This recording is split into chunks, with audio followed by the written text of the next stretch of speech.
ክብር ሁሉ ለጌታችን ለኢየሱስ ክርስቶስ ይሁን። እንደምን ሰነበታችሁ የተወደዳችሁ ተመልካቾቼ? እግዚአብሔርን እጅግ አድርጌ አመሰግናለሁኝ። ክብር ሁሉ ለኢየሱስ ክርስቶስ ይሁን። ዛሬ ደግሞ በፊታችሁ መጥቻለሁ የእግዚአብሔርን ቃል ይዤ። እስከ አሁን እንግዲህ ለ11 ነው ለ12 ተከታታይ ትምህርት ስለ መካከለኛው ምስራቅ ስላለው ጦርነት በእግዚአብሔር ቃል በትንቢቱ መሰረት ምን ተብሎ ተጽፏል የሚለውን ነበር በዝርዝር ስንመለከት የነበረው። ዛሬ ደግሞ የምንማረው ለሁለት ክፍል ነው። አሁንና በሚቀጥለው ጊዜ ለሁለት ክፍል ስለ ጎግ ማጎግ እንማራለን። እንግዲህ ይሄንን የምንማርበት ምክንያት ወገኖቼ ሆይ በጣም ብዙ ሰዎች ይጠይቃሉ። ምክንያቱም የተለያዩ የጎግ ማጎግ ጦርነቶች አሉ። እንደገና ደግሞ የአርማጌዲዮን ጦርነት የሚባል አለ። ሶስቱ በጣም የተለያዩ ናቸው እና በጣም ብዙ ሰዎች ይቀላቅሏቸዋል። አንዳንዶቹ ደግሞ ይምታታባቸዋል እና በጣም ብዙ ሰዎች ጥያቄ ሲያነሱ እሰማለሁኝ፣ እኔንም ይጠይቁኛል። ይሄንን በደንብ ጥርት አድርገን የእግዚአብሔርን ቃል ለመማር ነው። ሁለተኛ ደግሞ ጌታችን ኢየሱስ ክርስቶስ ሊመጣ በደጅ ስለሆነ ወገኖቼ ይሄንን በጣም መማር ማወቅ አለብን። ለምን? እነዚህ ነገሮች ከጌታችን ከኢየሱስ ክርስቶስ ጋር መምጣት ጋር የተያያዙ ስለሆኑ እና በጌታ ፍቅር የምለምናችሁ ዛሬ ለሌላው ሁሉ እንድታደርሱልኝ በጌታ ፍቅር ለምናችኋለሁ። ላይክ እና ሰብስክራይብ አድርጋችሁ እንድትጀምሩ በጌታ ፍቅር ለምናችኋለሁ። ምክንያቱም በጣም ብዙ ሪሰርች አድርጌ በጣም ብዙ አንብቤ በጣም ብዙ ተዘጋጅቼ ነው ወደፊታችሁ ይዤ የምመጣውና በደንብ ሪሰርች የተደረገ ትምህርት ነው። ስለዚህ ሰው ሁሉ ቢሰማው ደስ ይለኛል ወገኖቼ ሆይ። ሰው ሁሉ እንዲሰማው ፈልጋለሁኝ። ሰው ሁሉ እንዲደርሰው ፈልጋለሁ። ያመነም ያላመነም እንዲሰማው ፈልጋለሁና በጌታ ፍቅር የምለምናችሁ ይሄንን አድርጋችሁ ጀምሩ። ሁላችንም በጌታ ፊት እንጸልያለን። እናመሰግንሃለን ጌታ አባት ሆይ፣ ስምህ የተባረከ ይሁን። ክብር ላንተ ይሁን ጌታ ሆይ። ዛሬ ደግሞ ቃልህን አስተምረን፣ ዕውቀት ጨምርልን። እግዚአብሔር አምላኬ ሆይ መንገዳችንን እንድንሰልል እንድንዘጋጅ እንድትረዳን እጸልያለሁ። እናመሰግንሃለን። ከሁሉ የማንሰው ልጅህን በጌታ በኢየሱስ ክርስቶስ ስም አስበኝ። አሜን። እግዚአብሔር አምላክ የተመሰገነ ይሁን። እንግዲህ ዛሬ እንደነገርኳችሁ የምንመለከተው ስለ ጎግ ማጎግ ጦርነት ነው። የጎግ ማጎግ ጦርነት ስንል እንግዲህ ሁለት የተለያዩ ጦርነቶች ናቸው። አንደኛው ጎግ ማጎግ ሕዝቅኤል ምዕራፍ 38 እና ምዕራፍ 39 ላይ ያለው የጎግ ማጎግ ጦርነት ነው። ሁለተኛው የጎግ ማጎግ ጦርነት ደግሞ ራእይ ምዕራፍ 20 ቁጥር 7 እስከ 9 ያለው ሁለተኛው የጎግ ማጎግ ጦርነት ነው። እንግዲህ የሚካሄዱትም ደግሞ በተለያየ ጊዜ ነው። በአንድ ጊዜ አይደለም፣ በተለያየ ጊዜ ነው።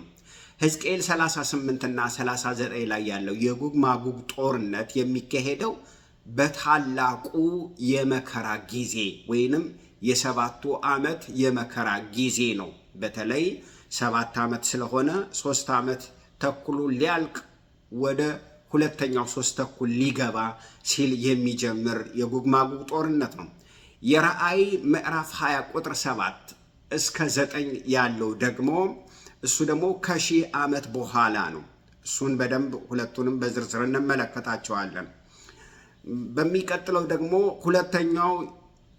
ሁለቱም የሚካሄዱት ደግሞ ከጥንት እንግዲህ ከንጥቀት በኋላ ነው። የሕዝቅኤሉም ሆነ የራእዩም የጎግ ማጎግ ጦርነት ሁለቱም የሚካሄዱት ከንጥቀት በኋላ ነው። ሁለቱም ጦርነቶች ኢየሩሳሌምን እና እንደገና ደግሞ የተቀደሱትን ቅዱሳንን ለማጥፋት የሚደረጉ ጦርነቶች ናቸው። ኢየሩሳሌምን ከተማዋን እንደገና ደግሞ በዛ ውስጥ ያሉትን ቅዱሳንን ለማጥፋት የሚካሄዱ ጦርነቶች ናቸው። ነገር ግን ሁለቱም ጦርነቶች በእሳት ነው የሚያልቁት። የራእይ 20 በእሳት ነው የሚያልቀው። እግዚአብሔር በእሳት ይመታቸዋል። እንደገና ደግሞ የሕዝቅኤሉም እሳት ብቻ አይደለም፣ በኋላ እንነጋገራለን።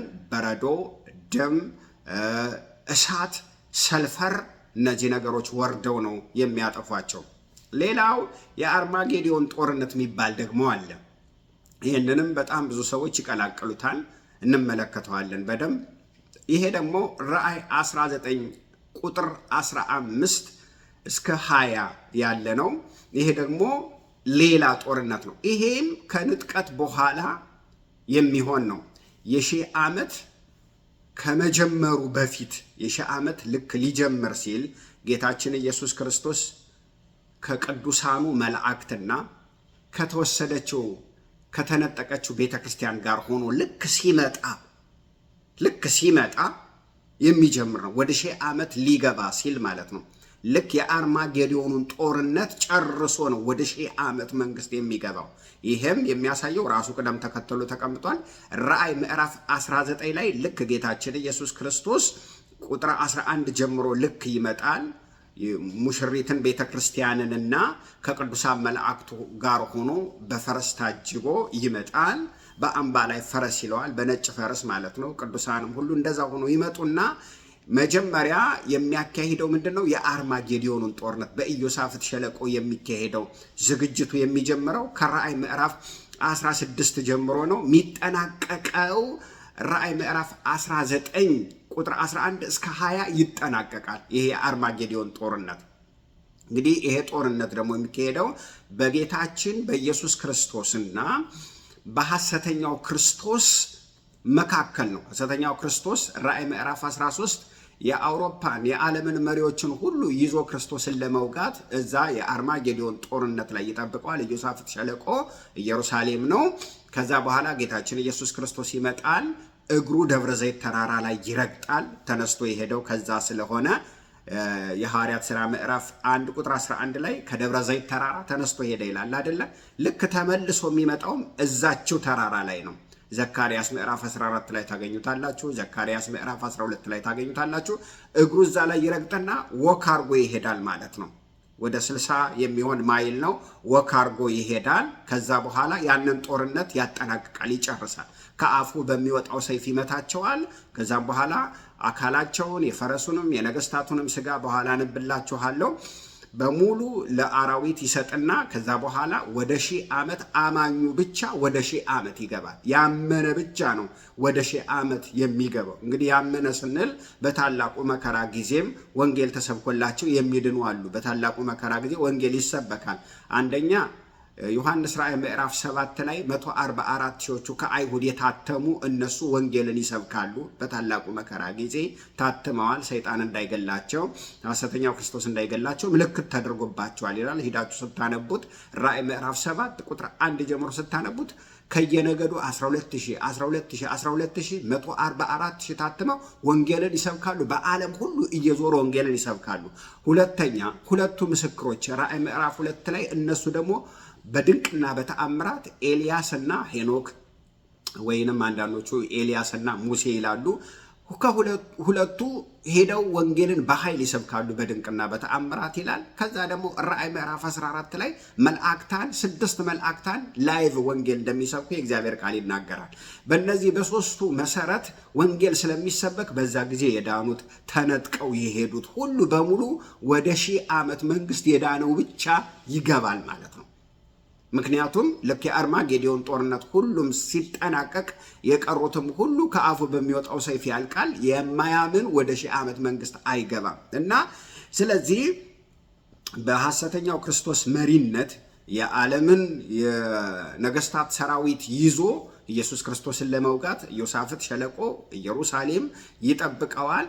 ከዛ በኋላ ኢየሱስ ክርስቶስ መጥቶ ውጊያ ሳይጀምሩ በአፉ ሰይፍ ነው የሚለው። በአፉ ሰይፍ ወገኖች ይመታሉ ማለት ነው። አነብላችኋለሁ ይሄን የአርማጌዶን ጦርነት እንዴት እንደሚጠናቀቅ ዮሐንስ ራእይ ምዕራፍ 19 ቁጥር 15 ጀምሮ ያው ዝቅ ብዬ ማለት ነው። ልክ ቁጥር 11 ላይ ይመጣል። ቁጥር 15 ጀምሮ ምን ይላል? ራእይ ምዕራፍ 19 ቁጥር 15 አሕዛብንም ይመታበት ዘንድ ስለታም ሰይፍ ከአፉ ይወጣል፣ እርሱም በብረት በትር ይገዛቸዋል። እርሱም ሁሉን የሚገዛ የእግዚአብሔር የብርቱ ቁጣ ወይን መጥመቂያ ይረግጣል። በልብሱና በጭኑም በተጻፉበት የነገስታት ንጉሥ የጌቶች ጌታ የሚል ስም አለ። አንድ መልአክ በፀሐይ ውስጥ ቆሞ አየሁ።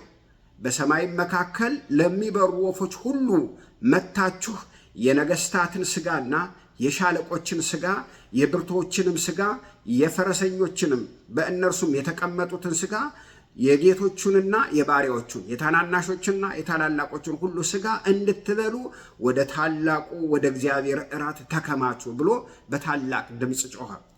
ከአፉ በወጣው ሰይፍ በሙሉ የተሰለፉትን የዓለምን ነገስታት ይመታቸዋል። ከዛ በኋላ ከመታቸው በኋላ አንድ መልአክ ይወጣና በሰማይ ላይ ምን ይላልኝ? በሰማይ ላይ የሚበሩትን አሞራዎችን ወፎችን ሁሉ ወጣችሁ የነዚህን የነገስታትን ሥጋ ሁሉ የባሪያዎቹን የመኳንንቶቹን ሥጋ ሁሉ ኑ ብሉ እራት ተጋብዛችኋል ይላቸዋል። ለምን? በፈረሱም የተቀመጠው ጭፍሮቹንም ይወጉ ዘንድ አውሬውንና የምድር ነገስታት ጭፍሮችንም ተከማችተው አየሁኝ። አውሬውም ተያዘ፣ በእርሱም ፊት ተአምራት ያድርግ የነበረው የአውሬውን ምልክት የተቀበሉትን ለምስሉ የሰገዱትን ያሳተው ሐሰተኛው ነቢይ እርሱም ተያዘ። ምን እያለ ነው? አንደኛ ሐሰተኛው ክርስቶስ ተያዘ ነው የሚለው። ሁለተኛው በሐሰተኛው ክርስቶስ ፊት እየሄደ ስገዱለት፣ ይሄ እውነተኛ አምላክ ነው እያለ ይናገር የነበረው ሐሰተኛው ነቢይም ተያዘ። ሁለቱም ሰዎች ናቸው። ሐሰተኛው ክርስቶስም ሰው ነው፣ ይሄ ሐሰተኛው ነቢይም ሲያሰግድ የነበረውም ሰው ነው። ሁለቱም ተያዙ። ከዚያስ ሁለቱም በሕይወት ሳሉ በዲን ባህር ወደ እሳት ባህር ተጣሉ ይላል። የቀሩትም በፈረሱ ላይ ከተቀመጠው ከአፉ በሚወጣው ሰይፍ ተገደሉ፣ ወፎቹም ሁሉ ከስጋቸው ጠገቡ ይላል። ይሄ የአርማጌዶን ጦርነት ነው። የሚገኘውም ራእይ ምዕራፍ 19 ነው። ሁለቱ የጎግ ማጎግ ጦርነቶች ልዩነታቸውን ስንመለከት እንግዲህ በዝርዝር ስናያቸው ሶስቱ የተለያዩ ናቸው። እንደነገርኳቸው የሕዝቅኤል 38ቱ የጎግ ማጎግ የተለየ ነው። የራእይ ምዕራፍ 20 ቁጥር 7 እስከ 9 ያለው የጎግ ማጎግ ጦርነት የተለየ ነው። ይሄ የአርማጌዶን ጦርነት ደግሞ የተለየ ነው። ሶስቱም ከንጥቀት በኋላ ነው የሚካሄዱት። ነገር ግን ሶስቱ ደግሞ የሚካሄዱት በተለያየ ጊዜ እንደሆነ ነው እያስረዳኋቸው ያለው። እሺ በዝርዝር እንመልከታቸው። የሕዝቅኤሉ ምዕራፍ 38 እና ምዕራፍ 39 ላይ ያለው የጎግ ማጎግ ጦርነትና የራእይ ምዕራፍ 20 ቁጥር 7 እስከ 9 ያለው የጎግ ማጎግ ጦርነት ሁለቱ የተለያዩ ጦርነቶች ናቸው። የአርማጌዶን ጦርነትም ከዚህ በጣም የተለየ ነው። እንደነገርኳችሁ የአርማጌዶን ጦርነት ዝግጅቱ የሚጀምረው ከራእይ ምዕራፍ 13 ነው። ሐሰተኛው ክርስቶስ ነው የሚመራው በዲያብሎስ ተቀብቶ። ራእይ ምዕራፍ 13 ከባህር አንድ አውሬ ሲወጣ አየሁ ይላል። ከዚያስ ክፉ መንፈስ ቀባው ይላል። በሱ ስልጣን ነው የሚመጣው።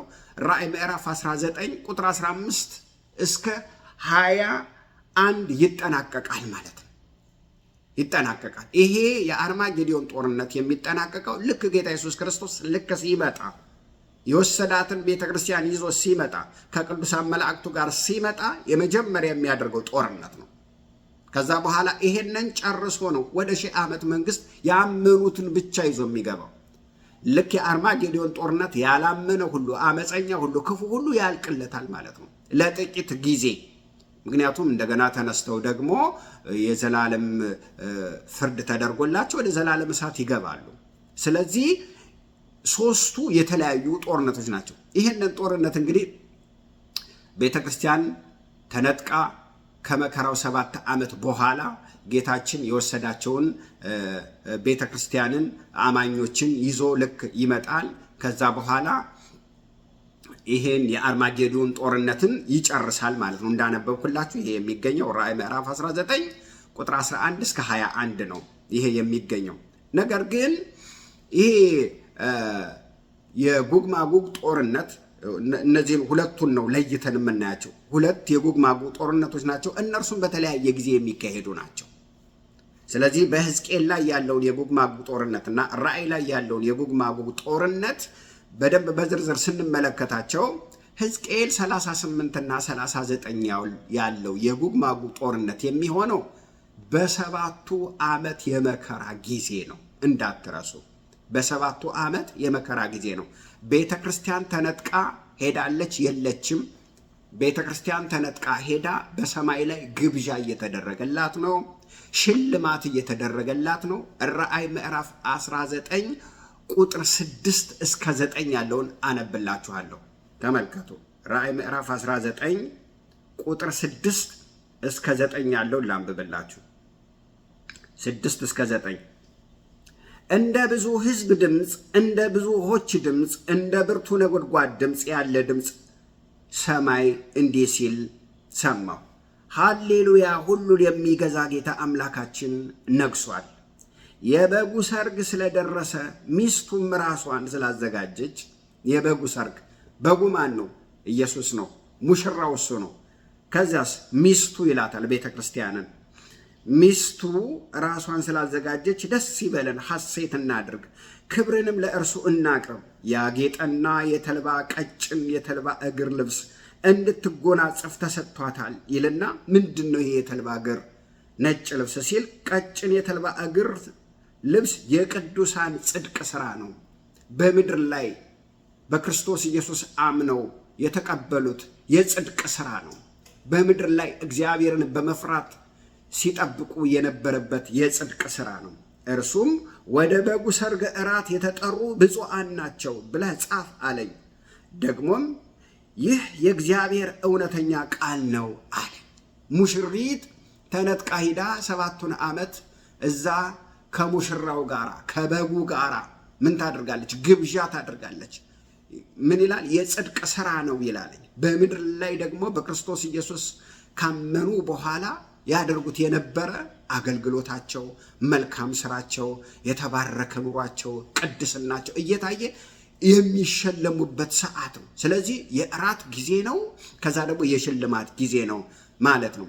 የራእይ ምዕራፍ 20 ቁጥር 7 ያለው የጎግ ማጎግ ጦርነት ከ1000 ዓመት በኋላ ነው። ሰይጣን ታስሮ ልክ ሲፈታ ነው። ለጥቂት ጊዜ ይፈታል ይላል። ከአራቱ ማዕዘናት ከዓለም ሁሉ ከአራቱ ማዕዘናት ያዘጋጀውን ሰራዊት ሁሉ በሙሉ ሰብስቦ ወደ የት ይመጣል? ወደ ኢየሩሳሌም ይመጣል። ላንብብላችሁ እሱንም። ይሄ ራእይ ምዕራፍ 20 ቁጥር 7 ጀምሮ ላንብብላችሁ። ራእይ ምዕራፍ 20 ልክ ቁጥር 1 ኢየሱስ ክርስቶስ ልክ ሲመጣ 7 ዓመት አልቆ ልክ ሲመጣ ሰይጣን ለ1000 ዓመት ይታሰራል ይላል። ራእይ 20 ቁጥር 1 ምን ይላል? የጥልቁንም መክፈቻና ታላቁን ሰንሰለት በእጁ የያዘ መልአክ ከሰማይ ሲወርድ አየው። የቀደመው እባብ ዘንዶ፣ እርሱም ዲያብሎስና ሰይጣን የተባለው። እንግዲህ የቀደመው እባብ ዘፍጥረትን ነው የሚያመለክተን። ዘንዶ ይላል። እያጠፋ ሲመጣ እንግዲህ ስሙ ምን ሆኗል ማለት ነው? ከእባብ ዘንዶ ሆኗል ማለት ነው። እባብ እንደምታውቁት ትንሽ ነው። ዘንዶ እንግዲህ ምን ማለት ነው? ለዘመናት እንግዲህ ያከማቸውን አቅሙን የሚያሳይ ነው። ከዛ በኋላስ ዲያብሎስ ይላል፣ ስሙን በትክክለኛ ይጠቅሰዋል። ከዛ ሰይጣን ብሎ ስሙን እንደገና ይጠቅሰዋል። እና ተያዘ ይላል።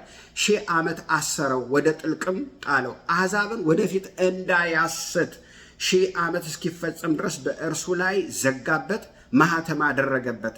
ከዚያ በኋላ ለጥቂት ጊዜ ይፈታ ዘንድ ይገባዋል ይላል። ኢየሱስ ክርስቶስ ልክ ሲመጣ አሕዛብን ሁሉ እንዳያስት 1000 ዓመት ያስረውና የአርማጌዶንን ጦርነት ያደርጋል ማለት ነው።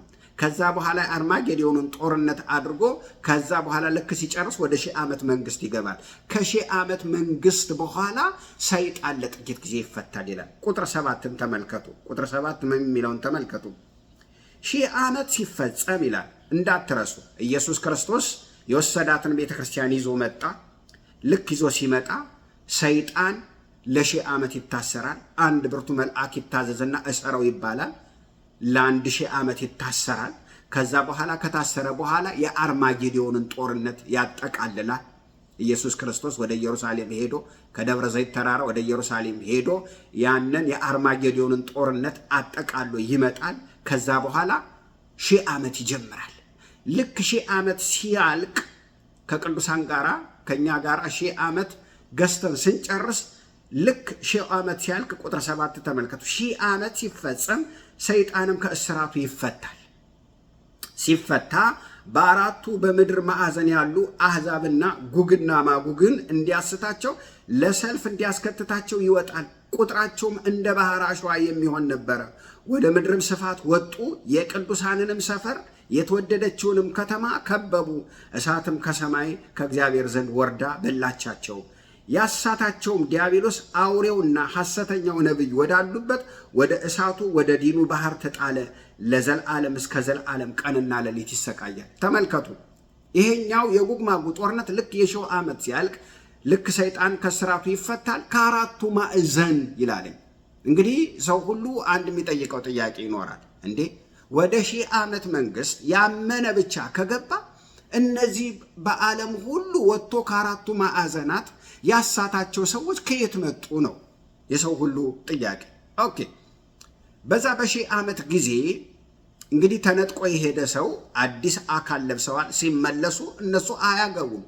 ነገር ግን በታላቁ መከራ ጊዜ በሶስቱ አማካኝነት በመላእክታን በሁለቱ ቅዱሳንና ምዕራፍ 7 ላይ ባሉት በ144 ሺዎቹ ወንጌል ይሰበካል።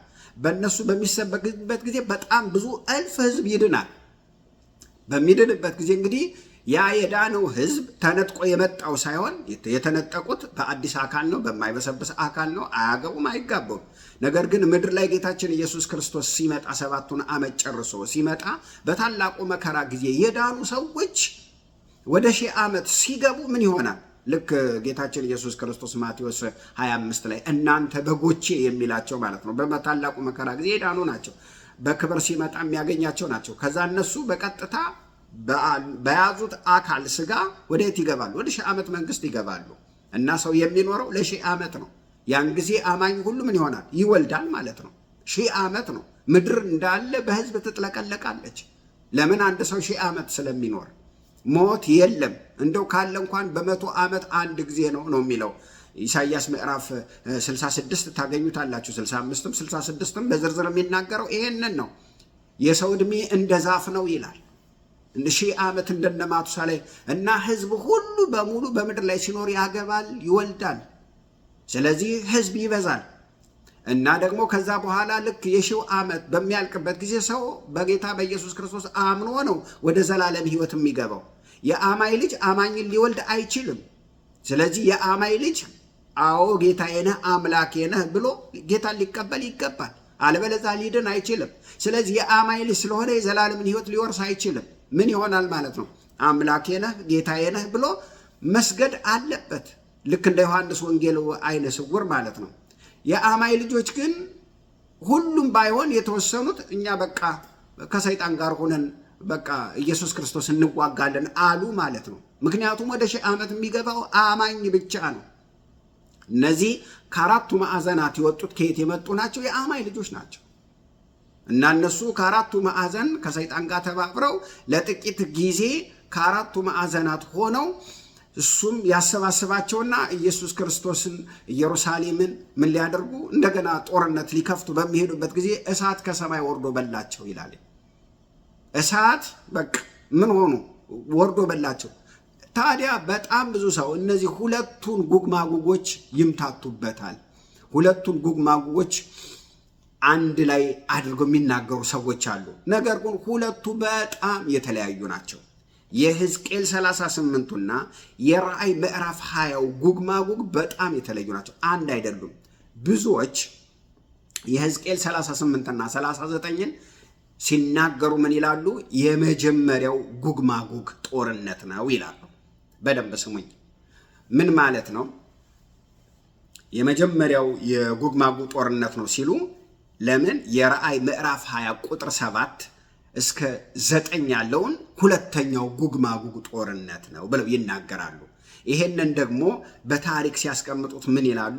ለምሳሌ አንድ ጊዜ አውሮፓውያን ብዙ አገሮችን አካተው የመጀመሪያው የዓለም ጦርነት ተካሂዷል በ19ኛው ክፍለ ዘመን ማለት ነው። ከዛስ ይሄ የመጀመሪያው የዓለም ጦርነት ከተካሄደ በኋላ ደግሞ ቀጥሎ በሁለተኛ ጊዜ በሌላ ጊዜ በአያቶቻችን በቀድመ አያቶቻችን ጊዜ እንደገና በዚሁ በ19ኛው ክፍለ ዘመን ላይ ደግሞ ሁለተኛው የዓለም ጦርነት ደግሞ ተካሄደ። ልክ እንደዚሁ የሕዝቅኤል 38ቱን የመጀመሪያው ጉግ ማጉግ በታላቁ መከራ ጊዜ የሚካሄድ ጦርነት ነው። እንዴት ነው የሚካሄደው? እነግራችኋለሁ። ራሱ አካሄዱ የተለያየ ነው። የራእይ ምዕራፍ 20 ቁጥር 7 እስከ 9 ያለው ደግሞ ሁለተኛው የጉግ ማጉግ ጦርነት ነው። ይሄ ደግሞ ከ1000 ዓመት በኋላ የሚካሄድ ነው። በጣም ልዩነት አላቸው። እንግዲህ ልዩነት አላቸው፣ የ1000 ዓመት ልዩነት አላቸው ማለት ነው። ተመልከቱ እንግዲህ አሁን የሚፈራው ብዙ ጊዜ ሰው ሁሉ ሲናገር የምንሰማው የሶስተኛው የዓለም ጦርነት ነው የሚፈራው ማለት ነው። ልክ እንደዚሁ የራእይ ምዕራፍ 20 ቁጥር 7 እስከ 9 ያለው ሁለተኛው የጉግ ማጉግ ጦርነት መጽሐፍ ቅዱስ በደንብ አድርጎ አስቀምጦታል። ሁለቱ ጉግ ማጉግ ጦርነት የተለያዩ ናቸው፣ አንድ አይደሉም። እንዴት? በዝርዝር እንመልከታቸው። ሕዝቅኤል ምዕራፍ 38 ቁጥር 2 ምን ይላል? የመጀመሪያው ጉግ ማጉግ ጦርነት በታላቁ መከራ ጊዜ የሚካሄደው በ7 ዓመት ውስጥ የሚካሄደው የጉግ ማጉግ ጦርነት ሕዝቅኤል 38 ቁጥር 2 ላይ ምን ይላል? የሰው ልጅ ሆይ ፊትህን በጉግ ላይና በማጉግ ምድር ላይ በሞሳህና በቶቤል ዋነኛ አለቃ ላይ አቅናበት፣ ትንቢት ተናገር ይላል። ምን ይላል? በጉግና በማጉግ ምድር ላይ ነው የሚለው። ተመልከቱ፣ ጉግ የመሪው ስም ነው። ማጉግ ደግሞ የህዝቡ ስም ነው ወይንም የምድሪቱ ስም ነው። ምን ማለት ነው? ልክ የኢትዮጵያ ህዝብ እንደምንለው ማለት ነው። ጉግ መሪው ነው። ማጉግ ተከትሎ የሚመጣው ሰራዊት ህዝብ ማለት ነው። ምን ማለት ነው? እንግዲህ ልክ መሪውና ግብረ አበሮቹ በደንብ በዝርዝር እነማን እንደሆኑ ግብረ አበሮችን እንመለከታቸዋለን። መሪው ጉግና ግብረ አበሮቹ ማጉግ የተባሉት ሰራዊቶች ቅድስቲቱን አገር ኢየሩሳሌምን ለማጥፋት አንድ ላይ ተሰባስበው ይመጣሉ ማለት ነው። ተሰባስበው ይመጣሉ። ታዲያ ይሄ ጉግ ማን ነው በምንልበት ጊዜ ከሰሜን በኩል እንደሚመጣ ራሱ ሕዝቅኤል 38 ላይ ይናገራል። ከሰሜን በኩል ስለሚመጣ የትንቢት ተመራማሪዎችም የመጽሐፍ ቅዱስ አስተማሪዎችም ራሻ እንደሆነ የእግዚአብሔር ቃል ብለው ይናገራሉ። ይሄን ያሉበት ምክንያት እንግዲህ ምንድነው?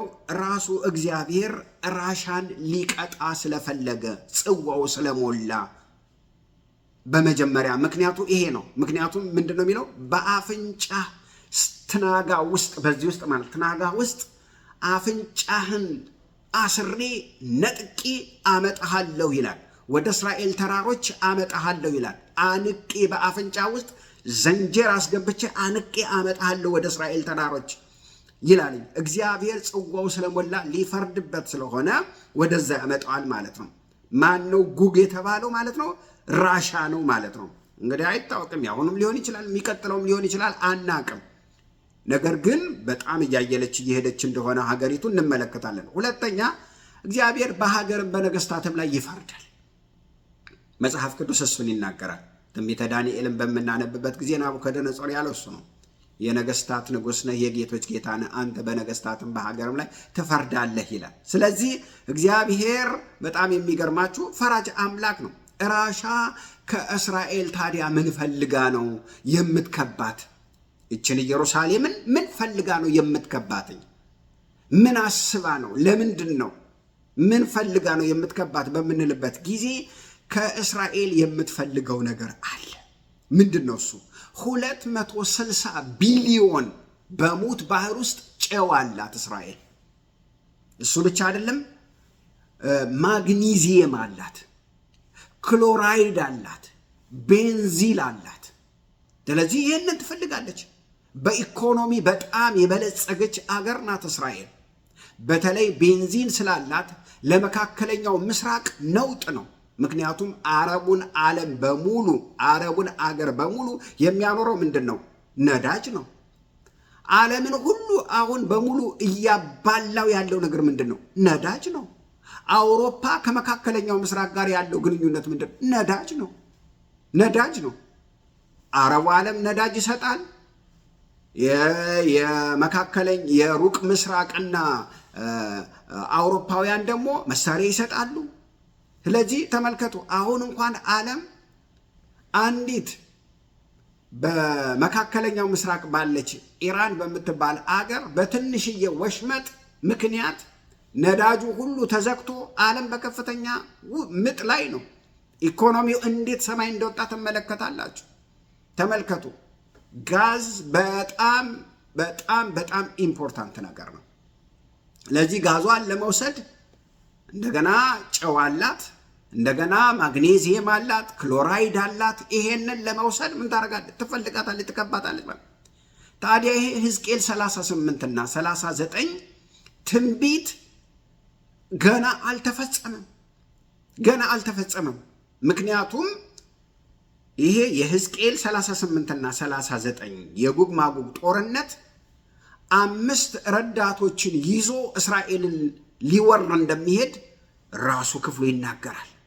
ሕዝቅኤል 38 ቁጥር 5 እስከ 6 5 የሚጠቅሳቸው አገሮች አሉ እስራኤልን ለመውረር ሲሄድ። እነማን ናቸው? ፋርስ ይላል፣ ኢትዮጵያ ይላል፣ ፉጥ ይላል፣ ጋሜር ይላል፣ ቱርጉማን ይላል። በዝርዝር እናያቸው። እነዚህ ጉግን ተከትለው ከማጉግ ጋራ እስራኤልን ለመውረር የሚሄዱ ናቸው። እነማን ናቸው? እንግዲህ ፋርስ ማናት? ኢራን ናት። ኢትዮጵያ ናት። ጉግ ማጉግን ጦርነት ተከትላ ትሄዳለች ከራሻ መሪነት ጋር። ሶስተኛው ፉጥ ይላል። ፉጥ ደግሞ ሊቢያ ማለት ነው። አራተኛ ጋሜር ይላል። የሰው ቤት ህብረት፣ ግማሽ ደግሞ ዩክሬን ማለት ነው። ቱርጉማን ይላል ደግሞ። ቱርጉማ ማለት ቱርክና ከሶሪያ ደግሞ ትንሽ ይወስዳል። እንግዲህ ይህን ከየት አመጣው እንዳትሉኝ፣ የጥንቱን ካርታ ተመልከቱት። እንደዛ አድርጎ ነው ያስቀመጠው። የአሁኑ ካርታ አይደለም። የአሁኑ ካርታ ትንሽ ሰፋ አድርጎ ሌሎችንም አገሮችን ያጠቃልላል። የበፊቱ ካርታ ግን እንደዚህ አድርጎ ነው ያስቀመጣቸው። ጉግ እነዚህን ሁሉ ሰብስቦ ለመዋጋት ቅድስቲቱን አገር ምን ያደርጋል? ይከባታል ማለት ነው። ልክ ሲከባት ራሻ መሪው ማለት ነው። ራሻ ኢትዮጵያን፣ ሊቢያን፣ ቱርክን ከዛስ ፋርስን፣ እነዚህን አገሮችን ይዞ ኢየሩሳሌምን ሊከብ ይሄዳል ማለት ነው። ልክ ሊከብ ሲሄድ አንድ ጥይት ሳይተኩስ ከሰማይ እግዚአብሔር በነጎድጓድ ይመታቸዋል። ቁጥር 22 ይናገራል። ሕዝቅኤል 38 ቁጥር 22 ላይ እንዴት እንደሚመታቸው ራሱ ተቀምጧል። እንዴት እንደሚመታቸው በምን ይላል? በዶፍ ይላል። ዶፍ ማለት እንግዲህ አስቡ፣ ምድር ላይ ዶፍ መጣ ሲባል ማዕበል ምንም እንደ ሱናሚ የሆነ ማለት ነው። ከዚያስ በበረዶ ይላለኝ። ከዛስ በድንጋይ እሳት ይላል። ምን ማለት ነው? ድንጋይ ነው፣ እሳት የለበሰ ድንጋይ ማለት ነው። ከዛ ደግሞ በድኝ ይላል። ሰልፈር ማለት ነው። ሰልፈር ከመሬት የሚወጣ የእሳተ ጎመራ ማለት ነው። ከዛ በድኝ ይላል። ከዛ በዝናብ በአንዴ ምን ያደርጋቸዋል? ያጥለቀልቃቸዋል፣ ይጠራርጋቸዋል ማለት ነው። ተመልከቱ። ይሄ የሕዝቅኤሉ 38 ይሄን ነው የሚናገረው።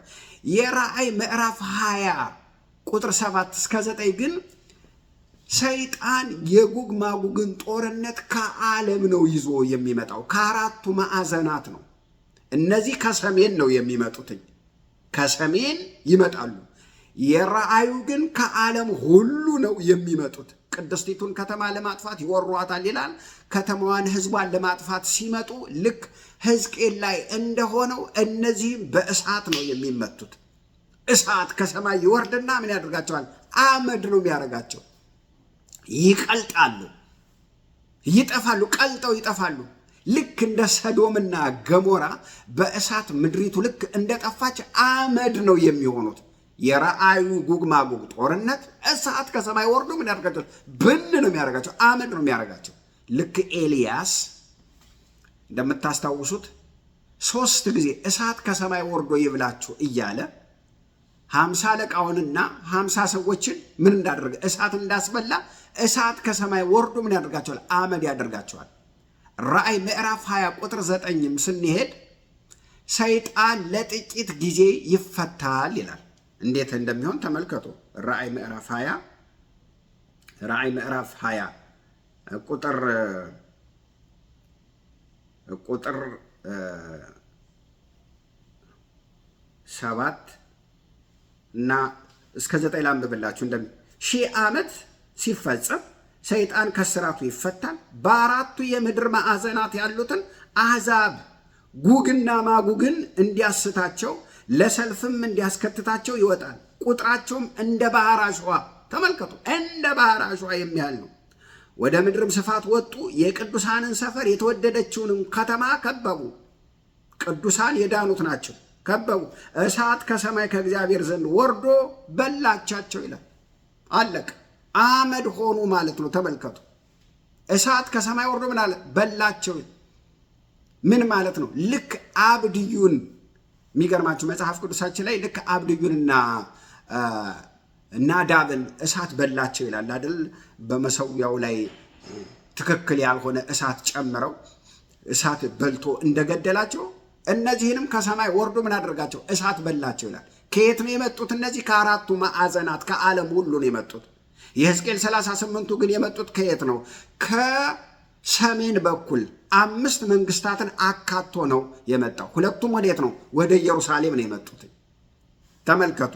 እሺ የራእይ ምዕራፍ 20 ቁጥር 7 እስከ 9 ያለውና የሕዝቅኤል 38ቱ ልዩነታቸው፣ የሕዝቅኤል 39 ቁጥር 2 የሚመጡት ልክ ሕዝቅኤል 39 ቁጥር 2 ላይ ከሰሜን መጡ ይላል። ከሰሜን፣ ምክንያቱም እስራኤል ኖርዝ፣ ከእስራኤል ኖርዝ ከሰሜን ይመጣሉ ነው የሚለው ሕዝቅኤል 39 ቁጥር 2 ላይ ከየት እንደሚመጡ ይናገራል። ከእስራኤል ኖርዝ ከሰሜን ይመጣሉ ይላል። ብዙ ሰዎች የሚስማሙት ጉግና ማጉግ ራሻ እንደሆነ የመጽሐፍ ቅዱስ አስተማሪዎችም የትንቢት ተመራማሪዎችም ይናገራሉ። የራሻ አገር ነው። ጉግ የተባለው የራሻው መሪ ነው። ይሄ ነው አናውቅም፣ የሚቀጥለው ነው አናውቅም። ግን ራሻ እንደሆነች ተከታይ አገሮችን በደንብ አድርጎ አስቀምጦታል። ፋርስ፣ ኢትዮጵያ ብሎ በስነ ስርዓት በደንብ አድርጎ አስቀምጦታል። ስለዚህ የሕዝቅኤል 38ቱና 39ኙ ከሰሜን የሚመጡ ናቸው ነው የሚለው። የራእይ ምዕራፍ 20 ቁጥር 7 እስከ 9 ያለው ግን ከዓለም ከአራቱ አቅጣጫ፣ እየደጋገምኩ የምነግራችሁ እንዳትረሱ ነው። ሁለቱ የሚመጡበት ልዩነት አላቸው። ጊዜያቸውም የተለያየ ነው። የሕዝቅኤል 38ቱ በሰባቱ የመከራ ዓመት ጊዜ የሚሆን ነው። የራእይ ምዕራፍ 20 ከ1000 ዓመት በኋላ የሚሆን ነው። ይሄንን መርሳት የለብንም። ታዲያ ምንድነው? ልክ የራእይ ምዕራፍ 20 ከአራቱ ማዕዘናት መጥተው ኢየሩሳሌምን ይከቧታል ይላል። የሕዝቅኤል 38 እና 39 በጣም የሚገርማችሁ ያለቀው ሬሳው እዛው ተራራ ላይ ነው። እዛው ተራራው ላይ የሕዝቅኤል 38 እና 39 በምንመለከትበት ጊዜ ሬሳቸው እዛው ተራራው ላይ ነው የሚቀበረው። ተመልከቱ፣ ላንብብላችሁ። ሕዝቅኤል ምዕራፍ 39 ቁጥር 11 11 እስከ 13 ያለውን ላንብብላችሁ። የሕዝቅኤል 39ኙ ጦርነቱ ይካሄዳል። የሚያልቀው ሕዝብ ሰራዊት እዛው ተራራው ላይ ይቀበራል። ሕዝቅኤል 39 ቁጥር 11 እስከ 13 በዚያም ቀን በእስራኤል ዘንድ በባህር በምስራቅ የሚያልፉትንም ሸለቆ የመቃብር ስፍራ ለጉግ እሰጣለሁ፣ ለመሪው ማለት ነው። የሚያልፉትንም ይከለክላል። በዚያ ጉግንና ብዛቱን ሁሉ ይቀበራሉ። የሸለቆውም ስም ሐሞጉግ ብለው ይጠሩታል። ምድርንም ያነጹ ዘንድ የእስራኤል ቤት ሰዎች 7 ወር ይቀብሯቸዋል። እስራኤል 7 ወር ፈጅታ ምን ታረጋለች? ትቀብራቸዋለች። ህዝቡ በጣም እልፍ ነው የሚያልቀው። ስንተኛው እንደሚያልቅ ነግራችኋለሁ። 1/6 ብቻ ነው የሚመለሰው። የቀረው በሙሉ ያልቃል። ሬሳ እዛ ይቀበራል። ተመልከቱ። እሳት ድኝ ከሰማይ ወርዶ ምን ያደርጋቸዋል? ይገላቸዋል። ከዚያስ ሬሳቸው እዛው ይቀበራል። የራእይ ምዕራፍ 20 ቁጥር 7 ግን እሳት ከሰማይ ወርዶ ይበላቸዋል። ሬሳቸው አይገኝም። አመድ ነው የሚሆኑት። ልዩነታቸውን ተመልከቱ። የሕዝቅኤሉ ሬሳ አለ 7 ወር የፈጀ ቀብር ይካሄዳል። ምክንያቱም በጣም ብዙ እልፍ ሕዝብ ነው የሞተው። ከዛስ በ7 ወር ውስጥ ተቀብረው ያልቃሉ ማለት ነው። የራእይ ምዕራፍ 20 ግን ሬሳ የለም፣ እሳት ይበላቸዋል፣ አመድ ነው የሚሆኑ። ምን ማለት ነው? ይቀልጣሉ ማለት ነው። በቃ አመድ ይሆናሉ ማለት ነው። የሕዝቅኤሉ ጉግ ማጉግ የሚፈጸመው ከ1000 ዓመት በኋላ ነው። የሕዝቅኤሉ በመከራው ዘመን በተለይ ሁለተኛው ላይ ማለት ነው። የመከራው ዘመን 7 ዓመት ነው። 3 ዓመት ተኩሉ ሐሰተኛው ክርስቶስ ከእስራኤልም ከሌሎችም ሀገሮች ጋር የሰላም ስምምነት ያደርጋል። ከዚያስ ልክ 3 ዓመት ተኩሉም ተደራጅቶ ከጨረሰ በኋላ የመጨረሻዋን 3 ተኩል ደግሞ ጦርነት የሚያደርግበት ነው። እስራኤል ሰላም ነው ብላ ተዘልላ በተቀመጠችበት ሰዓት ነው ድንገት በጠላት የምትወረረው ማለት ነው። ስለዚህ ምን ማለት ነው? በታላቁ መከራ ጊዜ ነው የሚሆነው፣ ከ1000 ዓመት በፊት ማለት ነው። በመከራው ዘመን በሁለተኛው ክፍለ ጊዜ ማለት ነው። ይህንን ደግሞ እንግዲህ በጣም ብዙዎቹ የሚያስተምሩት የመጽሐፍ ቅዱስ አዋቂዎችም ይህንን ይናገራሉ። ሁለተኛው 3 ዓመት ተኩል ላይ ማለት ነው። የጉግ መሪ ራሱ አንቲክራይስት ነው ብለው ይናገራሉ። የሕዝቅኤል 38ቱን የሚመራው ራሱ፣ ምክንያቱም በታላቁ መከራ ጊዜ ያለው እሱ ስለሆነ እሱ ነው የሚመራው ጦርነቱን ብለው ይናገራሉ። እንግዲህ ሕዝቅኤል ላይ በምናነብበት ጊዜ ሕዝቅኤል 38 ላይ ኢትዮጵያ ይሄን የጉግ ማጉግ ጦርነት እንደምትቀላቀል መጽሐፍ ቅዱስ ራሱ ይነግረናል። የራእይ ምዕራፍ 20 ግን ከ1000 ዓመት በኋላ ነው። ልክ የ1000 ዓመት ልክ አልቆ ወደ ዘላለም መንግስት ከመግባታችን በፊት የነጩ ዙፋን ከመቅረቡ በፊት ልክ የ1000 ዓመት ልክ ሲያልቅ ነው ይሄ የራእይ 20 ጉግ ማጉግ ጦርነት የሚቀጥለው። የሕዝቅኤሉ ገና ወደፊት እንደሆነ በጣም ብዙዎቹ ይስማማሉ። ነገር ግን በመከራው ጊዜ የሚፈጸም ነው። ሰይጣን መቼም ልቡ አይሸነፍም። በጣም ንስሐ የማያቅ ልቡ የማይሸነፍ ወገኖች፣ እስካሁንም እየተመታ ነው ያለው። ያን ጊዜም ቢሆን እንኳን እስካሁን ተሸነፍ ያለው አይልም። ምን ይላል? የቅዱሳንን ሰፈርና የተወደደችውን ከተማ ከበበ ይላል። ራእይ ምዕራፍ 20 ቁጥር 7 ተመልከቱ። እንግዲህ ቅዱሳን በሚልበት ጊዜ ከጌታ ጋር አብረው የመጡትን የማይበሰብስ አካል የለበሱትን ማለት ነው። በትንሣኤ አካል የተነሱትን ማለት ነው። እነሱን መግደል ይችላል? አይችልም።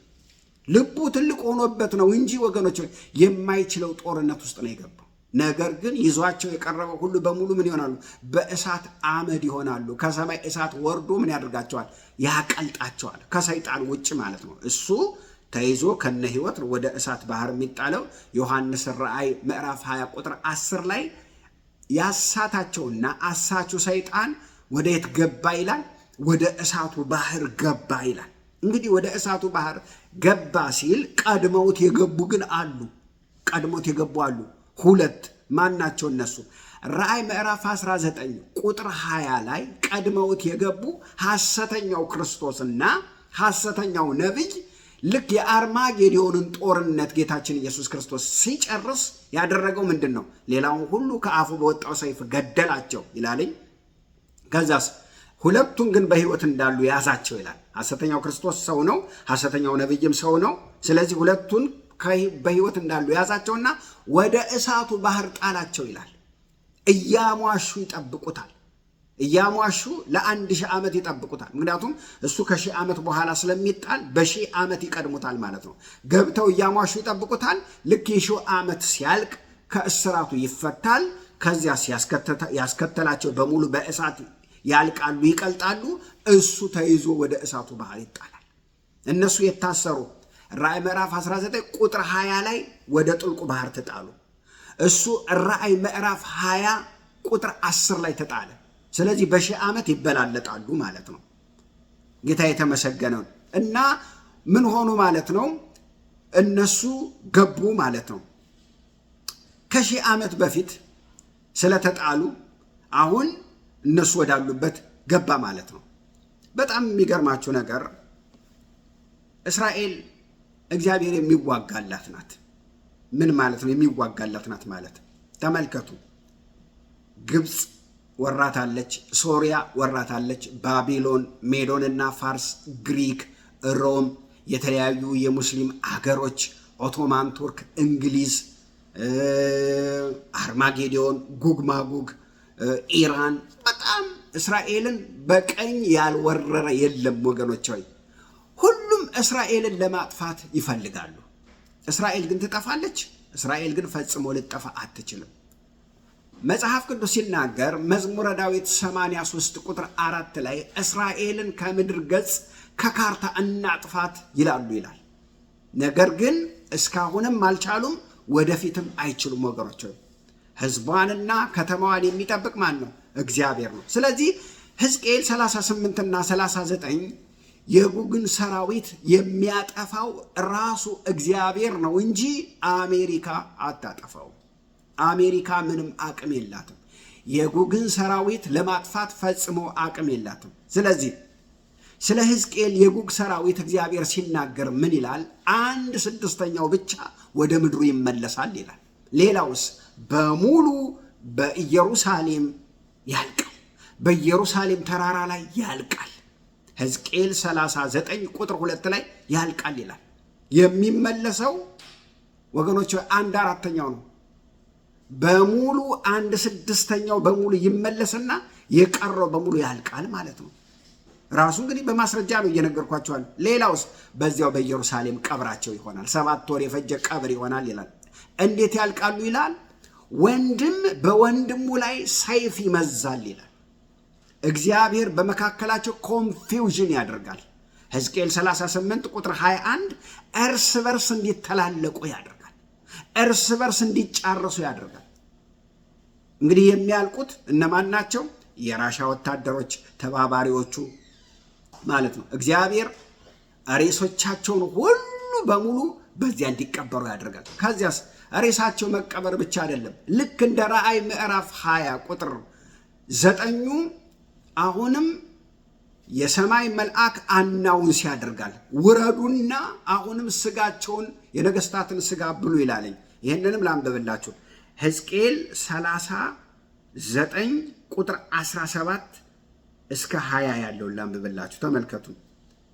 አንተም የሰው ልጅ ሆይ ጌታ እግዚአብሔር እንዲህ ይላል፣ ለወፎች ሁሉና ለምድር አራዊት ሁሉ እንዲህ በላቸው፣ ኑ ተከማቹ፣ ስጋንም ትበሉ ዘንድ ደምንም ትጠጡ ዘንድ በእስራኤል ተራሮች ላይ ወደ ማርድላችሁ መስዋዕት፣ እርሱም ታላቅ መስዋዕት ከየስፍራቸው ሁሉ ለመብላት ተሰበሰቡ። የኃያላንን ስጋ ትበላላችሁ፣ የምድርንም አለቆች የአውራ በጎችንና የጠቦቶችን የፍየሎችንና የወይፈኖችን የባሳንን ፍሪዳዎች ሁሉ ደም ትጠጣላችሁ። እኔም ከማርድላችሁ መስዋዕት እስክትጠግቡ ድረስ ጮማ ትበላላችሁ፣ እስክትሰክሩም ድረስ ደም ትጠጣላችሁ። በሰደቃዬ ግብዣ ማለት ነው። ከፈረሶችና ከፈረሰኞች ከኃያላኖች ከሰልፈኞች ሁሉ ትጠግባላችሁ ይላል ጌታ እግዚአብሔር። ልክ የራእይ ምዕራፍ 20ንም መልአኩ የሰማይ አራዊትን የምድር አራዊትን ጠርቶ ምን አድርጎ ጥገቡ ብሎ እንደሚላቸው እዚህም ላይ የሕዝቅኤሉንም ምን ያደርጋቸዋል? አሁንም ግብዣ ይደረግላቸዋል። የሰማይ አዕዋፋት የምድር አራዊት ሁሉ ግብዣ ይደረግላቸዋል ነው የሚለው። ታዲያ እዚህ ላይ እንግዲህ ኢትዮጵያም እንዳለችበት ደጋግሜ ነግራቸዋለሁ። በጣም ብዙ ሰዎች የሚናገሩት ምንድን ነው? እንዴ ኢትዮጵያ እንዴት ጸረ ክርስቶስን ትከተላለች? እንዴት ጸረ እስራኤል ትሆናለች? እንደ ኢትዮጵያ እኮ የክርስቲያን ምድር ናት ይላሉ። ወገኖች ሆይ መጽሐፍ ቅዱስ እሱን ይናገራል። ትንቢቱ ተነግሯል። እንዴት እንደሚሆን አናቅም። ነገር ግን እኛ እንጸልያለን እንጂ ትንቢቱ ተነግሯል፣ ይሆናል። ወገኖች ሆይ እንደምትተባበር እግዚአብሔር እንደሚቀጣት የእግዚአብሔር ቃል ይናገራል። አሁን ራሱ ከራሻ ከተለያዩ አገሮች ጋር የተለያዩ ኪዳን እየገባች ነው። የመሳሪያ የውትድርና ስልጠና እያካሄደች ነው። ይሄንን እንግዲህ ያው ዜና የምንሰማው ነገር ስለሆነ ማለት ነው። እና አሁን ይሄ ሁሉ ሰራዊት ሄዶ በኢየሩሳሌም ተራራ ላይ ያልቃል። 7 ወር የፈጀ የቀብር ስነ ስርዓት ይሆናል ማለት ነው። በጣም ብዙ ደም ይፈሳል። በጣም ብዙ እልቂት ይሆናል። ይሄ የሕዝቅኤል 38 እና 39 የጎግ ማጎግ ጦርነት በታላቁ መከራ ጊዜ የሚካሄደው የጎግ ማጎግ ጦርነት በጣም ብዙ ደም ነው የሚፈሰው። ሕዝቅኤል 39 ቁጥር 11 እስከ 12 ልታነቡት ትችላላችሁ። ታላቅ እርድ ይሆናል ማለት ነው። ራሻ አረብ ሀገሮችን አስከትታ ትመጣለች። ከዛ በኋላ ምን ይሆናል ማለት ነው? በሙሉ በዛ ላይ ታላቅ እርድ ይሆናል ማለት ነው። ራሻ ለምንድን ነው እንደዚህ በጣም እንደዚህ የተለያዩ አገሮችን እየወረረች ለምንድን ነው የምታጠቃው? ካሁን በፊትም በጣም ብዙ አረብ አገሮችን በቀኝ ወራለች። እንደገና አሁንም ደግሞ እስራኤልን ትፈልጋታለች። ለምንድን ነው እንደዚህ የምታደርገው በምንልበት ጊዜ ወገኖች ሆይ ጥቅም፣ ነዳጅ ወገኖች ሆይ እስራኤልን አሁን ለምን ትወራታለች? ጨው አላት፣ ቤንዚን አላት፣ ማግኒዚየም አላት፣ ክሎራይድ አላት። አሁንም ትፈልጋታለች። ጥቅም ነው እንደሚያፋጃቸው የሚያባላቸው ምንድነው? ጥቅም ነው።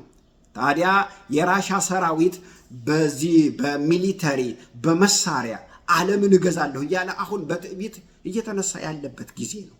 እንደምታውቁት አሁን እንኳን ያለው የራሻው መሪ ራሱ ፑቲንን ተመልከቱት። የልቡን ኩራት ተመልከቱ። የማይፈራ ፈጽሞ ወገኖች ሆይ ይሄን ደግሞ የዓለም መንግስታት እንዲያዩለት ይፈልጋል ደፋር መሆኑን። ይሄ ብቻ አይደለም። በጣም ወገኖች ሆይ ለምሳሌ በየቀኑ የምንሰማው ዜና ከራሻ የምንሰማው ምንድን ነው?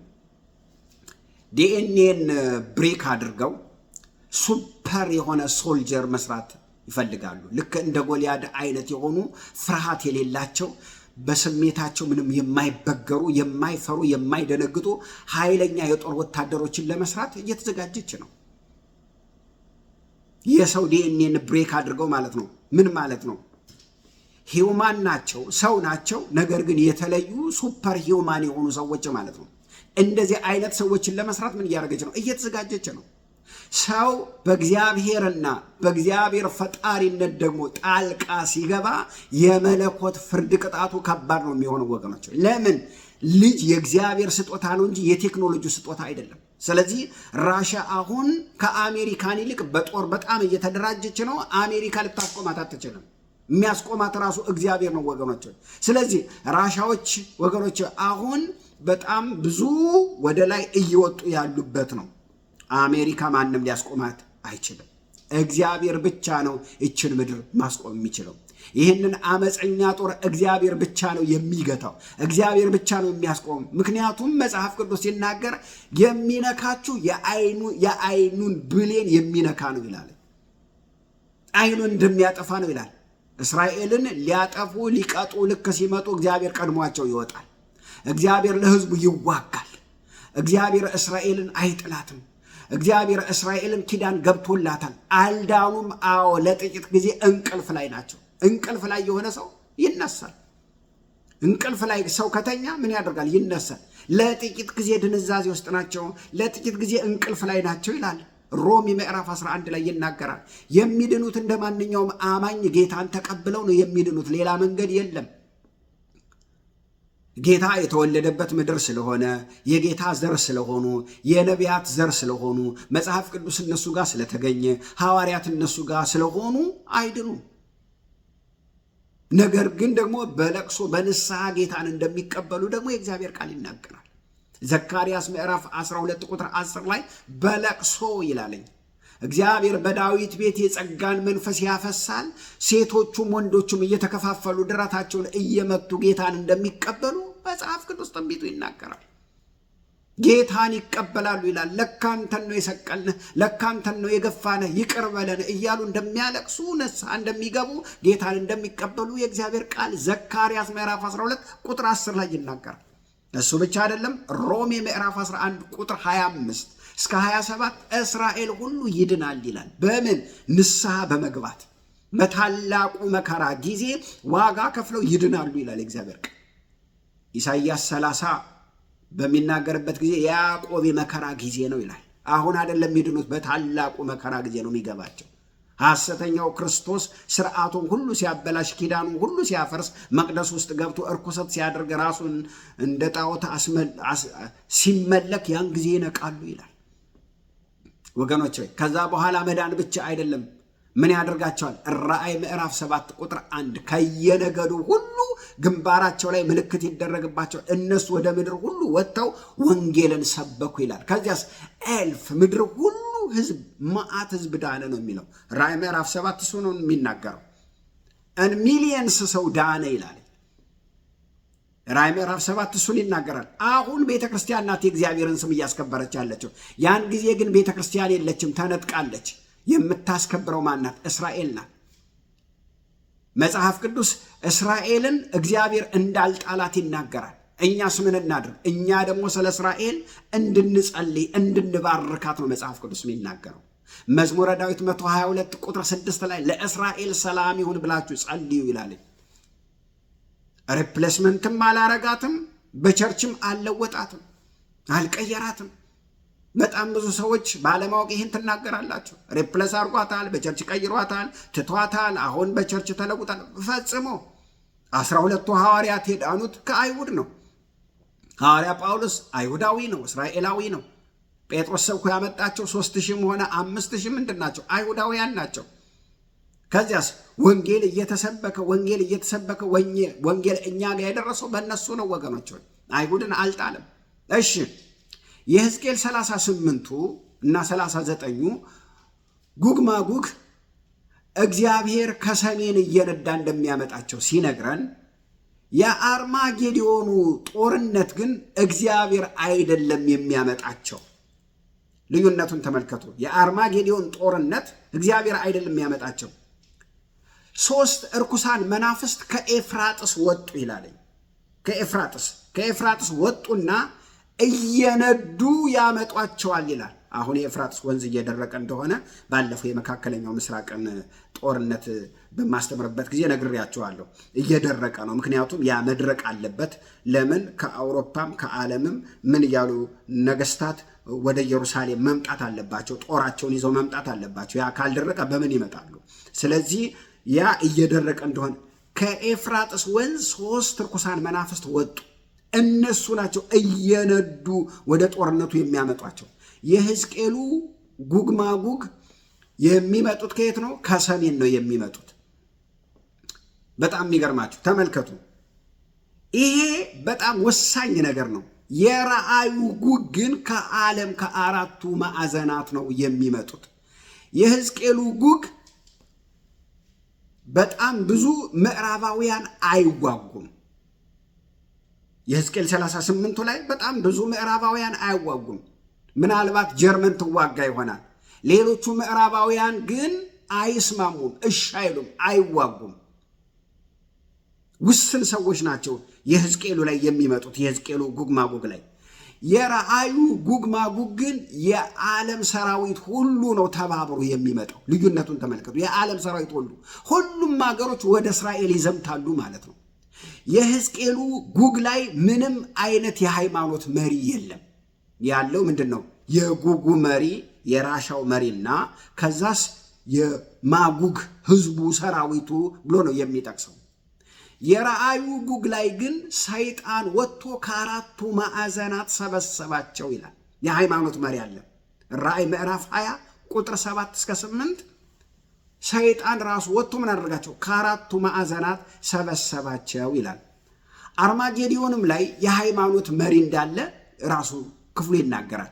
ራእይ 19 ቁጥር 20 ላይ አውሬው ይላል። ሐሰተኛው ክርስቶስ ማለት ነው። ሐሰተኛው ነብይ ይላል። ስለዚህ የአርማጌዶኑ ጦርነት መንፈሳዊ መሪ አለው። መንፈሳዊ መሪ የሌለው የሕዝቅኤሉ የጉግ ማጉግ ጦርነት ነው። የራሻው መሪና ተከታዮቹ ናቸው። እሺ እግዚአብሔር በጣም የሚገርማችሁ ኮንፊውዝ እንዳንሆን በደንብ ነው አድርጎ ያስቀምጣለን። የሕዝቅኤሉ ጉግ ላይ እግዚአብሔር ራሻን ሲመታ አሕዛብን ሁሉ በሙሉ እሱ እንዳሸነፈ ድል እንዳደረገ እግዚአብሔር የበላይ እንደሆነ ይመለከታሉ ይላል። የትኛው? የሕዝቅኤሉን ጉግ ማጉግ ጦርነት እግዚአብሔር ከሰማይ ወርዶ ለከ ሲመታቸው አሕዛብ ሁሉ እግዚአብሔር አለ ማለት ነው ይላሉ። ላንብብላችሁ። ሕዝቅኤል 39 21 እና 22 ሕዝቅኤል 39 21 እና 22 ተመልከቱ። ክብሬንም በአሕዛብ መካከል አኖራለሁ፣ አሕዛብንም ሁሉ ያደረግኩትን ፍርዴን በላያቸው ያኖርኩትንም እጄን ያያሉ። ከእንግዲህ ወዲህ በእስራኤል ቤት እኔ እግዚአብሔር አምላካቸው እንደሆንኩ ያውቃሉ። የእስራኤል አምላክ እንደሆንኩ እስራኤልን እንደታደግኳት አሕዛብ ሁሉ ይመለከታሉ፣ ክብሬን ይመለከታሉ ይላል። ተመልከቱ። የራሻ ጦር፣ የኢራን ጦር፣ የኢትዮጵያ ጦር፣ የሊቢያ ጦር፣ የቱርክ ጦር፣ የጀርመንም የሌሎችም ግብረ አበሮች ሆነው አንድ ላይ እስራኤልን ለማጥፋት ልክ ሲመጡ እግዚአብሔር ምን ያደርጋቸዋል? ይመታቸዋል። ይህች ብቻዋን ምን ታደርጋለች? እግዚአብሔር ከላይ ሆኖ በእሳት ሲመታቸው የዚያን ጊዜ የእስራኤል አምላክ ሕያው ነው ብለው ይሰግዳሉ። ሕያው ነው ብለው እግዚአብሔር አለ ብለው ይደነግጣሉ ማለት ነው። ተመልከቱ። አርማጌዶን ላይ ግን እግዚአብሔር ጌታ ነው የሚባልበት ሳይሆን ጸረ ክርስቶስ አምላክ ነው ተብሎ የሚሰገድበት ነው። ራእይ ምዕራፍ 13 ቁጥር 3 እስከ 5 ለሞት የሚያደርስ ቁስል ፈወሰው ይላል። ራሱ ልክ ከሞትም እንደሚነሳ አይነት ነው እዛ ክፍል ላይ የሚናገረው። እንዴ ታዲያ ይሄ ከሞት የሚነሳ ማን ያክለዋል ብለው ሁሉም ይሰግዱለታል ይላል። ላንብብላችሁ። ራእይ ምዕራፍ ለምን አላነብላችሁ? ራእይ ምዕራፍ 13 ቁጥር 3 እስከ 5 ላንብብላችሁ። 3 እስከ 5 ከራሶቹም ለሞት እንደታረደ ሆኖ አንዱን አየሁ። ታርዷል፣ ለሞት ደርሷል ማለት ነው። ለሞት የሆነው ቁስል ተፈወሰ። መሞት የነበረበት ማለት ነው ተፈወሰ። ምድርም ሁሉ አውሬውን እየተከተሉ ተደነቁ፣ ለዘንዶም ሰገዱለት፣ ለአውሬውም ስልጣን ሰጥቶታልና። ለአውሬውም ስልጣን ሰጥቶታል ማለት ለሐሰተኛው ክርስቶስ ሰይጣን ስልጣን ሰጥቶታልና ነው የሚለው። ከዛስ ለአውሬውም አውሬውን ማን ይመስለዋል? እርሱንስ ሊዋጋ ማን ይችላል? እያሉ ሰገዱለት ይላል። በአርማጌዶን ጦርነት ኢየሱስ ጌታ እንደሆነ እግዚአብሔር አምላክ እንደሆነ አይደለም የሚታወጀው፣ ሐሰተኛው ክርስቶስ ጌታ እንደሆነ ነው የሚታወጀው። የሕዝቅኤሉ ጎግ ማጎግ ጦርነት ግን ዓለም ሁሉ በሙሉ እግዚአብሔር አምላክ ነው፣ ሕያው ነው ብለው ምን ያደርጋሉ? ጌታን ያምናሉ ማለት ነው። እስራኤልን የሚጠብቅ አምላክ ሕያው ነው ብለው ይገረማሉ፣ ይደነቃሉ ይላል ሕዝቅኤል 39 ቁጥር 21 እና 22። እሺ የሕዝቅኤሉ ጦርነት ዓላማው እግዚአብሔር እስራኤልን ንስሐ ለማስገባት እና ክብሩን ሊያሳይ የወደደበት ጦርነት ነው። የሕዝቅኤሉ እስራኤል ንስሐ እንድትገባና ክብሩን ሊገልጥ የወደደበት ጦርነት ነው። ሕዝቅኤል 39 ቁጥር 21 እስከ 29 ይህንን ይናገራል። እስራኤል ንስሐ ትገባለች፣ ክብሩን ይገልጣል፣ በዓለም ሁሉ እግዚአብሔር እንዳለ ይታወቃል። የአርማጌዶኑ ጦርነት ግን ዓላማው እስራኤልን ከአውሬው ለመታደግና ከጸረ ክርስቶስ ለመታደግ ነው። ጌታ የተመሰገነ ይሁን። በሰይጣንና በሐሰተኛው ክርስቶስ በሐሰተኛው ነብይ ምን ያደርጋል? እግዚአብሔር ፍርድን ያደርጋል። እግዚአብሔር ቅጣትን ያደርጋል። ጌታ ይመስገን። የሕዝቅኤሉ ጦርነት እስራኤል ሰላም ነው ብላ ተዘልላ በተቀመጠችበት ሰዓት የሚመጣ ጦርነት ነው። ድንገት የሚመጣ ጦርነት ነው። የአርማጌዶኑ ጦርነት ግን በምድር ላይ በጣም ብዙ ተአምራቶች ማለት የጥፋት ተአምራቶች ምን ማለት ነው? ከሰማይ እግዚአብሔር በበረዶ በእሳት በሰልፈር ከዋክብትን በመጣል ባህሮችን በማሽተት አሳዎችን በመግደል ታላላቅ ቅጣቶችን 21 መቅሰፍቶችን በማውረድ ራእይ ምዕራፍ 6 ላይ 7ቱ ማህተሞች በሚፈቱ ጊዜ ዓለም ላይ ታይቶ የማይታወቅ መከራ ይሆናል። ራእይ 9 ላይ 7ቱ መለከቶች በሚነፉበት ጊዜ ዓለም ላይ ታይቶ የማይታወቅ የመከራ አይነት። ራእይ 16 ላይ 7ቱ ጽዋዎች በሚፈሱበት ጊዜ ዓለም ላይ ታውቆ የማይታወቅ ታላላቅ መከራዎች ይሆናል። እነዚህ ከተከናወኑ በኋላ ነው የአርማጌዶን ጦርነት የሚቀጥለው። የአርማጌዶን ጦርነት ከነዚህ በኋላ ነው የሚመጣው ማለት ነው። የሕዝቅኤሉ የጎግ መሪ የስሙ ትርጉም 12 ነው። ትርጉሙ ስትደምሩት 12 ነው። የአርማጌዲዮኑ የጦር መሪ ግን ራሱ መጽሐፍ ቅዱስ አስቀምጦታል 666 ነው። የሚገርም ነው። የሕዝቅኤሉ ሰራዊት 1.6ኛው ብቻ ነው የሚመለሰው። የቀረው በሙሉ ምን ይላል? ያልቃል። ሕዝቅኤል 39 ቁጥር 2። የአርማጌዲዮኑ ግን በሙሉ ምን ያደርጋል? ይደመሰሳል። የሚተርፍ የለም። ራእይ 19 ቁጥር 19 እስከ 21 በሙሉ ምን ያደርጋሉ? ይደመሰሳሉ። ስለዚህ እስራኤል በቤተ ክርስቲያን ተተክታለች፣ እስራኤል የለችም ለምትሉ ይሄ ሁሉ የተዘረዘረው ሁሉ የት ሊፈጸም ነው? የት ሊሆን ነው? ወገኖች ሆይ እስራኤል ለትንቢቱ መፈጸም ዋና ቁልፍ ቦታ ያላት አገር ናት። እስራኤል የእግዚአብሔር የእጁ ሰዓት መቁጠሪያ ናት። ወገኖች ሆይ በቤተ ክርስቲያን ውስጥ እስራኤል ቁልፍ ቦታ አላት። እስራኤልን ከመካከል ካወጣናት ስብከት የለን፣ መዳን የለን፣ መጽሐፍ ቅዱስ የለን፣ ነቢያት የለን፣ ምን አለን? ምንም የለን። በቃ እስራኤልን እኮ እንዲህ አድርገን ብናወጣት ምንም ነገር የሚቀረን ነገር የለም። ስብከት የተማርነው ራሱ ከነሱ እኮ ነው ወገኖች። ከግብፅ ምድር እንደዚህ እያለን ከነአን እንትን እያለን በሙሉ የተማርነው እኮ ከነሱ እኮ ነው። ሙሴ አብርሃም እያለን ስብከት ራሱ የተማርነው ከነሱ ነው። ለምሳሌ ለእስራኤል ከተነገሩ ትንቢቶች አንዱ ከተፈጸመው በጣም የሚገርመውን ነገር ልንገራቸው። ኢሳይያስ 11 ቁጥር 11 እስከ 12 በምታነቡበት ጊዜ ከአራቱ ማዕዘናት ተሰበስባችሁና መንግስትን መሰረታለሁ ይላል። ይገርማችኋል። ኢሳይያስ ምዕራፍ 11 ቁጥር 11 እስከ 12 ከኤላም እንኳን፣ ኤላም ማለት ያሁኗ ኢራን ናት። ከኤላም የመጽሐፍ ቅዱስ ስሟ ነው። ከኤላም ሁሉ እንኳን ሳይቀር እሰበስባችኋለሁ ይላል። ይሄ ትንቢት መቼ ተፈጸመ? በ1948 ተፈጸመ። እስራኤል መንግስቷን መሰረተች። ወገኖች ሆይ በመቶ አገሮች ከዓለም ሁሉ በመቶ አገሮች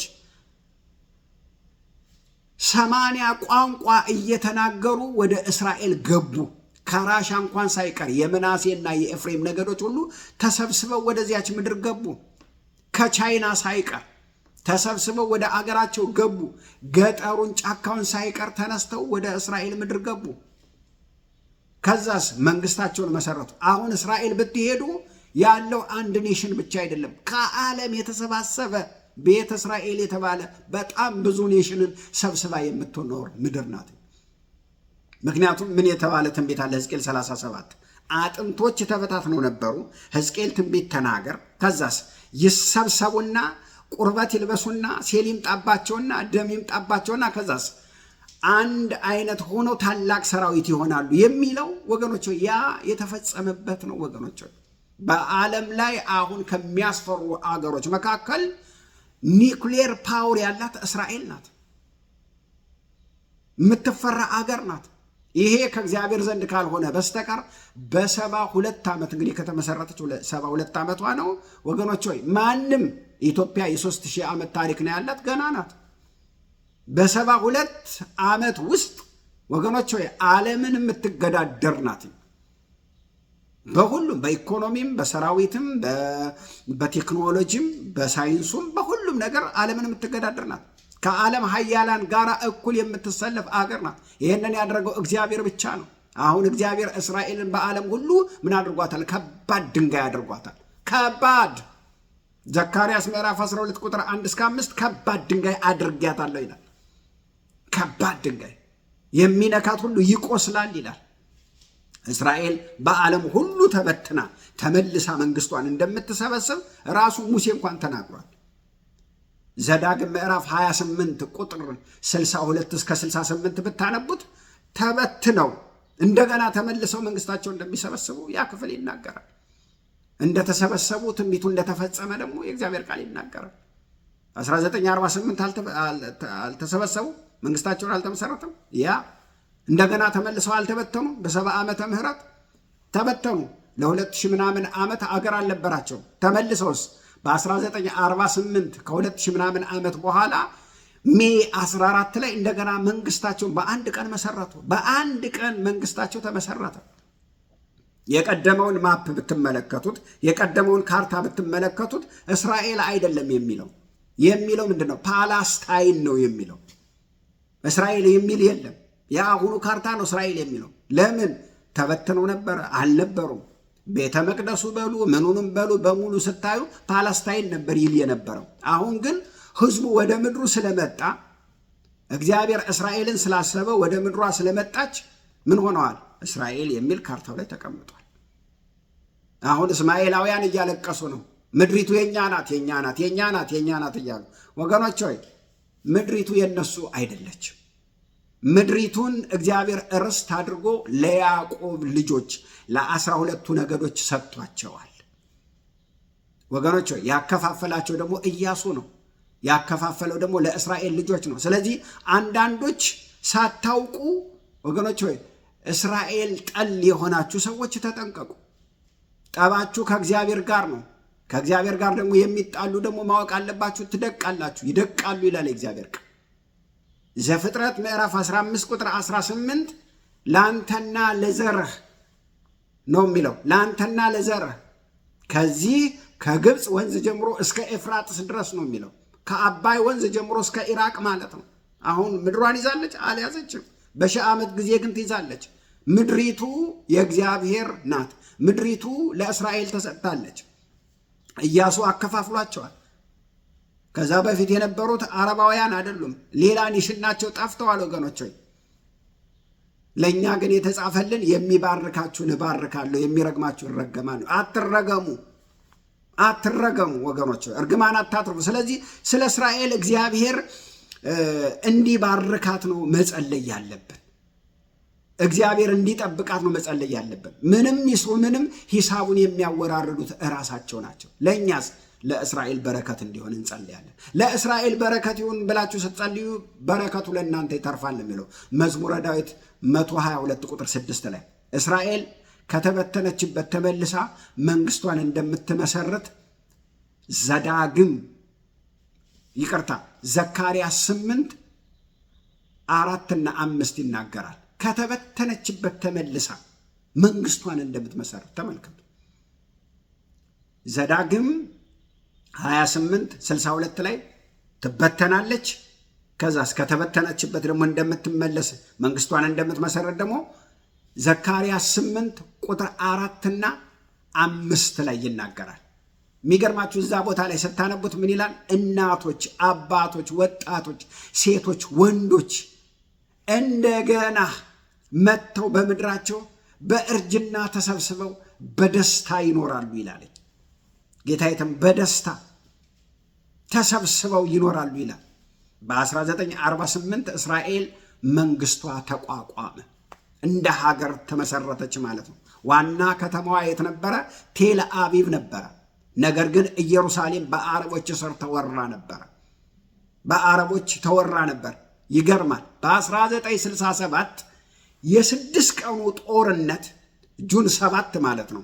የ6 ቀኑ ጦርነት እስራኤልን የተለያዩ የአረብ ሀገሮች ሶሪያ፣ ግብፅ፣ ዮርዳኖስ፣ ሊባኖስ መሰለኝ 5 ሀገሮች ሊያጠፏት መጡ ማለት ነው። የግብፅ አውሮፕላን ከመነሳቱ በፊት እስራኤል በጥቂት አውሮፕላንና በጥቂት ታንክ የግብፅ አውሮፕላን ከመነሳቱ በፊት ዶጋመድ አደረገቻቸው፣ መታቻቸው። የሚገርም ነው። መንግስቷ እየሰፋ ሀገሯ እየሰፋ ጦርነት ከፍ እያደረጋት እያላቃት መጣ እንጂ አላጠፋት።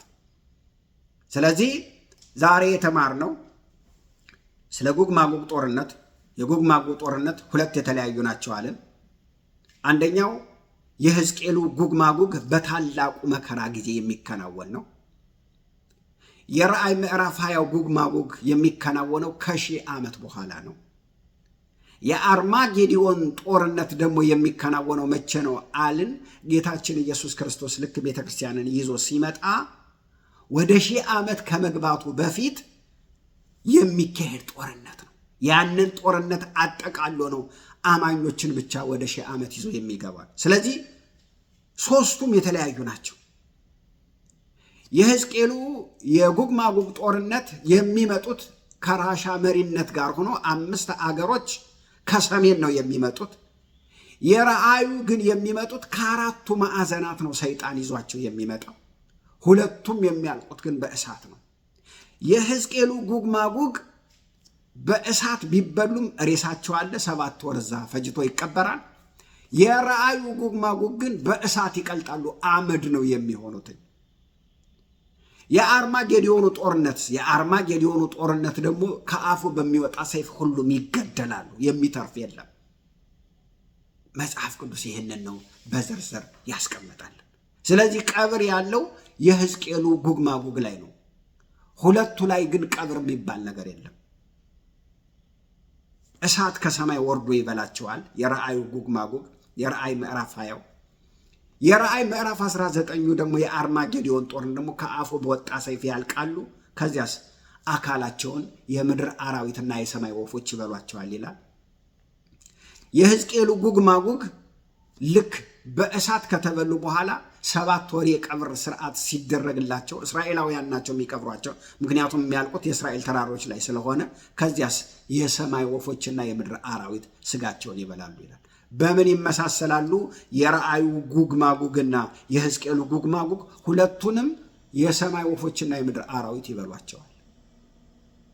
መጽሐፍ ቅዱስ ይህንን ይናገራል። ወገኖች የእግዚአብሔርን ቃል በጥልቀት ማንበብ አለብን።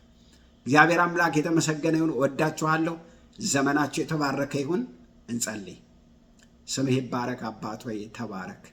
ስለረዳኸኝ ስላገዝከኝ አመሰግንሃለሁ፣ እወድሃለሁ። ጌታ ሆይ ይህ ሁሉ ቃል በሰው ሁሉ ቤት ይግባ፣ ወደ ዓለም ሁሉ ይዳረስ። ክብር ለአንተ ይሁን፣ በኢየሱስ ክርስቶስ ስም አሜን።